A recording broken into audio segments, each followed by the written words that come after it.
देखिए,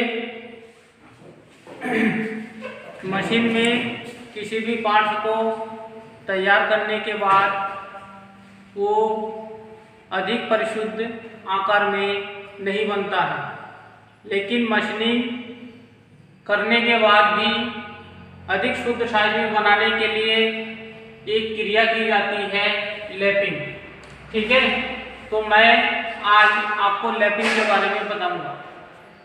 देखिए, अधिक शुद्ध साइज में और अधिक फिनिशिंग करने के लिए जो क्रिया की जाती है उसे लैपिंग कहते हैं।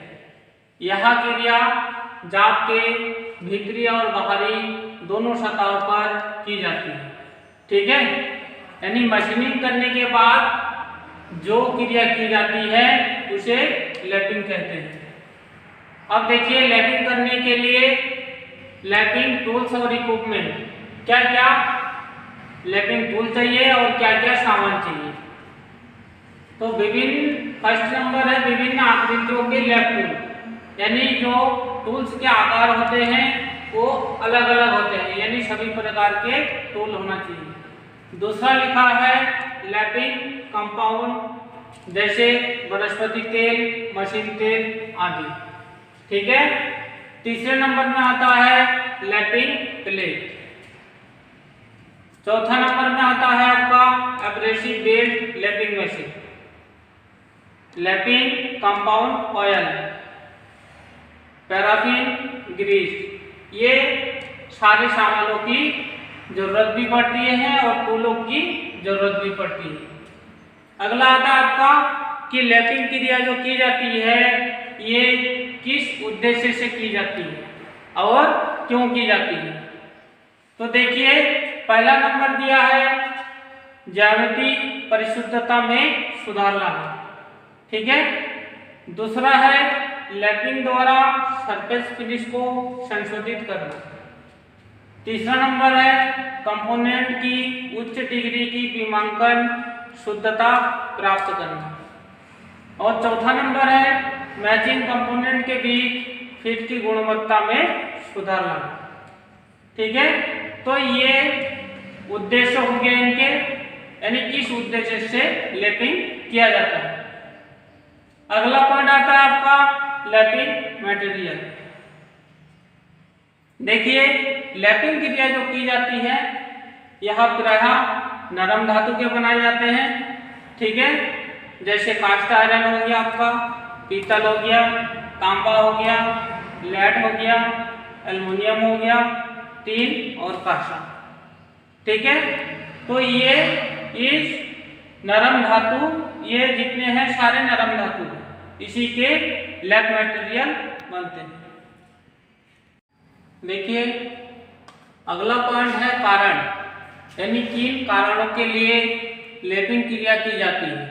ठीक है, तो पहला नंबर है बहुत ही शुद्ध साइज प्राप्त करने के लिए, और दूसरा कारण है उच्च कोटि की फिनिशिंग प्राप्त करने के लिए। ठीक है, तीसरा पॉइंट है आपका पार्ट्स या जाब की अच्छी फिटिंग प्राप्त करने के लिए। चौथा है सतह को इतना समतल बनाने के लिए ताकि दो सतह आपस में जुड़ जाए, जैसे स्लिप गेज, यानी पार्ट्स इतना फिनिशिंग होगा इससे कि दोनों के अंदर वैक्यूम पैदा होगा, जैसे स्लिप गेज रखने में वो चिपक जाता है। ठीक है, एक साथ चिपक जाए, इतना ही फिनिशिंग प्राप्त करने के लिए, और ये कारण है।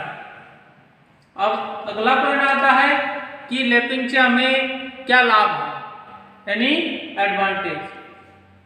देखिए, पहला नंबर है वर्कपीस या जाब उच्च परिशुद्धता में प्राप्त होता है। ठीक है, दूसरा नंबर ये लाभ है कि लैपिंग से उच्च कोटि की फिटिंग प्राप्त होती है।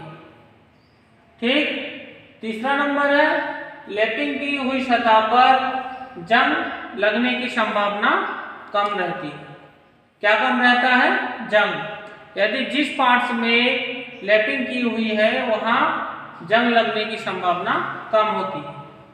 चौथा नंबर ये कह रहा है कि लैपिंग की हुई सतह इतनी परिशुद्धता में बन जाती है या परिशुद्धता होती है कि दो मैचिंग यदि करे, एक पार्ट्स दूसरे पार्ट्स के ऊपर रखे तो उसमें क्या होती है, वैक्यूम पैदा हो जाए, ठीक है, यानी चिपक जाए अच्छी तरह। पांचवा नंबर ये कह रहा है कि सतहों पर बहुत छोटे छोटे हाई स्पॉट्स होते हैं जो लैपिंग करने में बहुत पास आ जाते हैं, यानी लैपिंग की हुई सतह पर फिर हाई स्पॉट्स खत्म हो जाते हैं, ठीक है।